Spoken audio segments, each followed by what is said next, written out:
dia kafalina ndray no iarabananao any tokantrano any manaraka anay ato anatin'ny mety tetry ny andro manaraka televiziona malagasy amin'ity takarivan'ny faefatra amby roapolon'ny volana jolay 2024 ity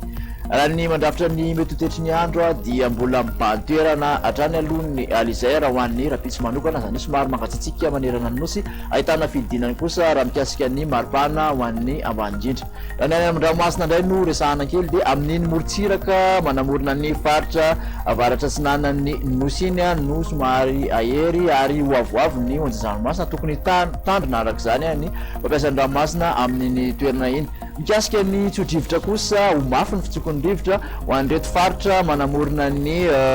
morotsiraka avaratra andrefana sy andrefan'ny nosy ireto toraka izany ihany koa ho an'ny faritra avoantany manontolo iny ho an'ny toetry ny andro ho an'ny rapitsy maraina ary dia ahitana orana malefaka hatrany aloha amin'iny manalanjorofo mahazony andapa sy amin'ny be fandriana avaratra iny somary ahitana andiajavina kosa ny tapany atsimon'ny nosy manontolo iny ratoka maina any amin'ny faritra sisa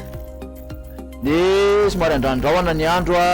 amin'iny analanjorofo sy antalahy iny ho an'ny tolakandro andrahona ihany koa andrahona vitsy nirana sinanan'ny ampovoantany izay mety arahany herika manify ny alina maina tanteraka any amin'ny faritra sisa mikasika ny maripana voavinavina dia mandidina ny 20 hatramin'ny 10 raha hoan'ny antsika aty amin'ny faritra ampovoantany eo amin'ny 4 hatramin'ny 7 kosa aty amin'ny morotsiraka atsinanana raha toka 7 hatramin'ny 20 amin'iny morotsiraka andrefan'ny nosy iny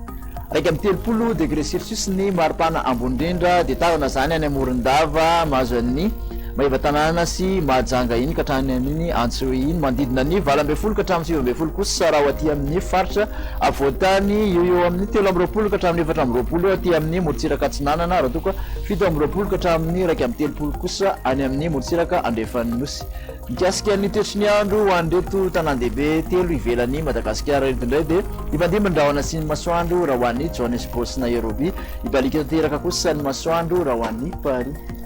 toetry ny andro ho an'ny nosy manodidina ny Madagasikara any Maurice ihany no ahitana orana tandrivindrahona ipandeha mandrahona sy ny masoandro raha ho an'ny Comore ibalika tanteraka kosa ny masoandro raha ho an'ny La Réunion, Seychelles ary Mayotte